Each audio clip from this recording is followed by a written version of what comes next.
আসসালামু আলাইকুম। ইসলামপন্থী যুবক ভাইরা, আজকের আলোচিত বিষয় হলো ধর্মনিরপেক্ষতাবাদ এবং ইসলাম। এই মতবাদটি ধর্মকে এড়িয়ে বস্তুবাদী স্বার্থকে প্রাধান্য দিয়ে মানববিদ্যা ও বুদ্ধির ভিত্তিতে মানব জীবন প্রতিষ্ঠার প্রতি আহ্বান করে। ধর্মনিরপেক্ষ রাজনীতি বলতে বোঝানো হয় ধর্মের প্রভাবমুক্ত রাষ্ট্র।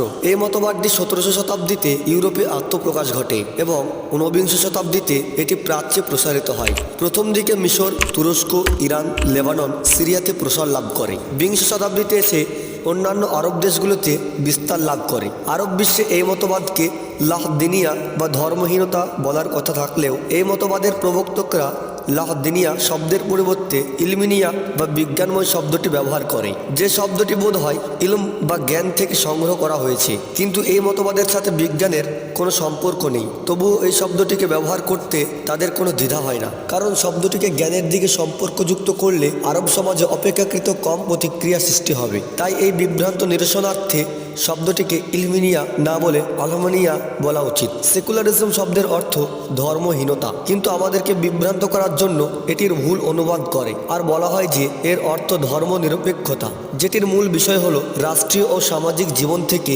ধর্মকে বিচ্ছিন্ন করে রাখা। ধর্ম শুধুমাত্র ব্যক্তির অন্তর্বন্দী থাকবে। ধর্মকে প্রকাশ করার কোনো সুযোগ থাকলে সেটা উপাসনাতে এবং বিবাহ ও মৃত্যু সংক্রান্ত রজম রেওয়াজ। এই ধর্মনিরপেক্ষতার সাথে খ্রিস্টান ধর্মের মিল রয়েছে। রাষ্ট্র ক্ষমতা থাকবে কায়সারের হাতে।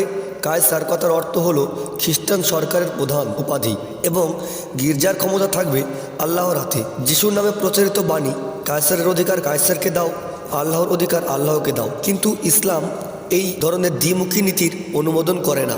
মুসলিম নিজেও আল্লাহর মালিকাধীন এবং তার পুরো জীবনও আল্লাহর জন্যই উৎসর্গিত। কুরআনে কারিমে এসেছে, হে রসুল, আপনি বলুন, নিশ্চয় আমার সালাত, আমার কুরবানি, আমার জীবন ও আমার মৃত্যু সৃষ্টিগুলোর রব আল্লাহর জন্যই।